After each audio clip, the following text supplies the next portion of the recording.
स्वामींना आपण घरात आणत नाही, स्वामींना आपण घरात प्रतिष्ठित करत नाही, स्वामींची प्रतिष्ठापना आपण करत नाही, तर लक्षात घ्या ब्रह्मांड नायकाची इच्छा असते.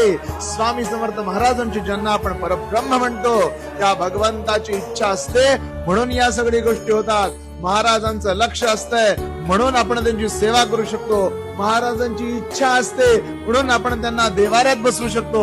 महाराजांची इच्छा असते म्हणून आपण नित्य सेवा करू शकतो. लक्षात घ्या ब्रह्मांड नायकाने ठरवलंय की कोण माझा भक्त होणार, ब्रह्मांड नायकाने ठरवलंय की कुणाचा उद्धार होणार, म्हणून आणि म्हणूनच आपल्याकडून या सेवा करतात. लक्षात घ्या करता करविता देता न्याय करता सगळं स्वामी स्वामी स्वामी आहे. महाराजांनी ठरवलंय म्हणून सेवा करतोय, हे वाक्य आयुष्यभर डोक्यात ठेवा.